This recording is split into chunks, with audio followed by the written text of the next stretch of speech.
तो पूरी पार्टी इस बात को जानती है और मुझे लगता है कि बहुत जल्द इस पर जो इस मामले को पूरा ठीक करने का जो कदम उठाने का टाइम है वो आ गया है, उस पर पार्टी कार्रवाई करेगी।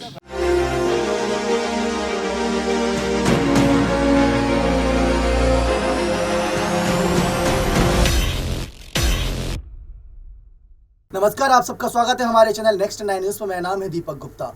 राजस्थान की सत्ता में 3 विधायकों की वजह से जो बवाल मचा, उस बवाल का कहीं ना कहीं शिकार हुए सचिन पायलट, क्योंकि सीएम पद उनके हाथ बस आ ही गया था और उनके हाथ से सीएम पद चला भी गया।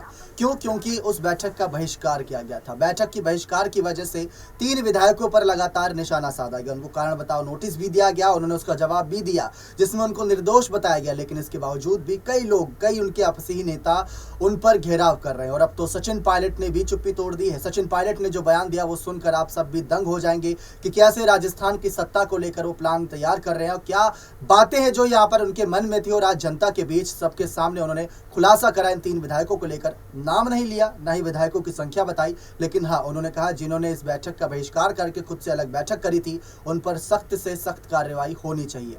तो देखिए, ये खास कहीं ना कहीं पूरा भाषण जो सचिन पायलट ने जनता के बीच दिया है, बहुत कम कह सकते हैं मिनटों का ही है, लेकिन यहाँ पर पूरी जानकारी देते हुए सचिन पायलट ने सभी के होश उड़ा दिए कि कांग्रेस अध्यक्ष मल्लिकार्जुन खड़गे के क्या फैसले रह सकते हैं इन विधायकों पर। देखिए उनका ये पूरा भाषण। सर, आपको लगता है क्योंकि मंत्री जी गुड़ा जी ने मांग की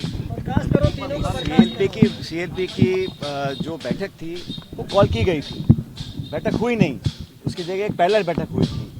तो पूरी पार्टी इस बात को जानती है और मुझे लगता है कि बहुत जल्द इस पर जो इस मामले को पूरा ठीक करने का जो कदम उठाने का टाइम है वो आ गया है, उस पर पार्टी कार्रवाई करेगी। राजस्थान में अगला विधानसभा का चुनाव होने में करीबन महज 13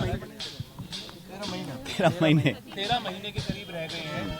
ऐसे में क्या आपको लगता है कि अगर यहाँ पर नेतृत्व परिवर्तन होना है तो उसके लिए एक टाइमलाइन ऐसा है, ये जो कम से कम सीएलपी ये जो सारे निर्णय हैं ये अखिल भारतीय कांग्रेस कमेटी लेती है और किसको किस पद पर आसीन करना है, क्या जिम्मेदारी देनी है, इसका निर्णय भी अखिल भारतीय कांग्रेस कमेटी लेती है। आप बिल्कुल ठीक कह रहे हैं, समय बहुत कम बचा है, 13 महीने का समय सिर्फ बचा है।